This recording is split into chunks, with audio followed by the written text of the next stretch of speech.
If you look at the temple structure, deep in the sanctum sanctorum, all you will find is a stone. 6 to 7 feet or 9 feet, including the pedestal, etc.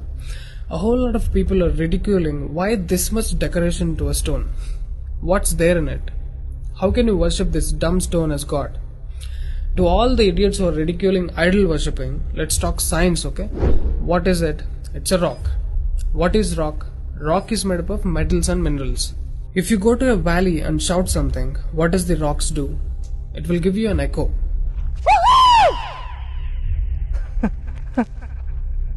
It's an open place.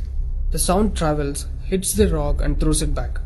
This phenomena is called echo and it's scientifically proven, everybody knows it. Depending on how loud you send the sound waves, accordingly rocks will throw back an echo. Every rock, that's why you will hear 2-3 sounds at different intervals. Visually you cannot see what's happening, but you can hear it. This is in open space. Imagine if you're doing it in a closed place. What would be the amount of echo? Obviously much more than the open space. Let's get inside the temple. You will find a linga or a statue made of a rock. And it's placed in a closed wall structure with a Galigopuram on the top. That means a pyramid structure with a tip pointing to the sky. There will be no ventilation. Tight packed and covered with stone walls to a precision where even the light cannot enter. Now, people send some sounds to the rock. Not just today, it's been practiced since thousands of years.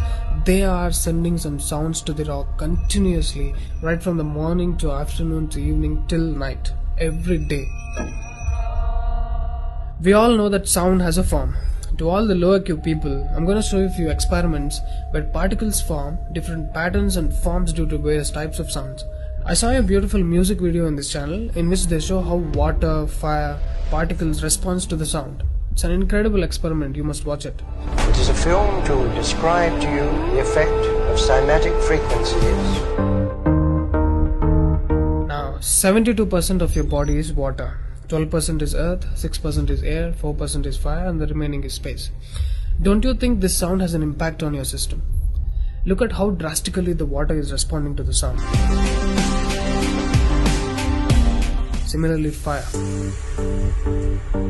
In fact, everything in the cosmos responds to the sounds. That's why yogis of the past have always said sound is the basis of existence. Every form is a certain reverberation of sound. If you master the sound, you can play with the 5 elements. That's how the sages of the past used to walk on water, disappear into the air, walk through the walls, etc. In Harry Potter movie, what you have seen is just a fiction story. But here, we have got yogis who did all that for real. Even though there are many mystics who can do these things, not just them. You and I can do it if we attain certain mastery over the sound. You need a perception beyond the senses to do that. For that, you need to do a different level of sadhana. You can't do that in a laboratory through some dumb experiment. All those who tried either ended up neurotic or died an utter failure. Wasted a lot of money in the research. So except dhyanam, technically there is no other way. Sorry to disappoint the people who are lazy to yoga. Okay, sound. I recommend you to watch more such experiments in YouTube to understand better what I'm trying to say here. Inside the temple, they chant some mantras. What happens is, the sound will touch the stone and bounce back in different directions. Because it's a closed room, the sound has to pass out through the main door. And whoever is standing in front will be completely soaked in that energy. Now, what do they chant? Vishnu Sahastranam in the morning and Lalita Sahastranam in the night. There is Shivopasana Mantram, Lingastakam, Am Namah Shivaya, Nirvana Shatakam, etc., which will have different impacts on the human system.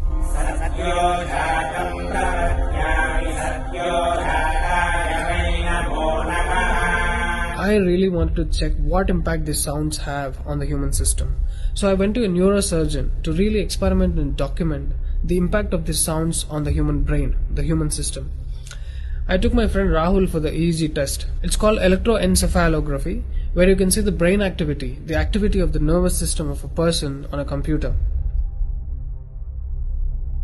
We played Lalita Sahastranamam to him.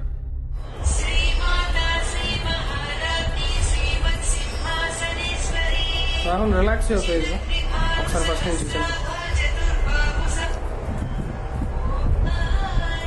Right.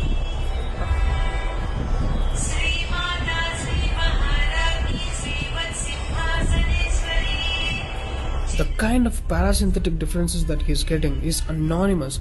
Oh my god, then I understood. These sounds are engineered in such a way that the rhythm of the chant will go inside your parasympathetic nervous system and will put you into deep sleep within 3 to 5 minutes. First thing is, the chant is some thousands of years old. How could these ancient sages know that these sounds impact the parasympathetic nervous system? This they do it in the night.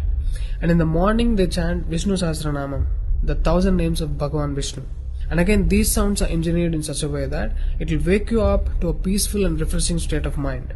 I'm sure most of you are suffering with painful wake-ups, with such an irritated mind that you can't sleep and you don't enjoy waking up.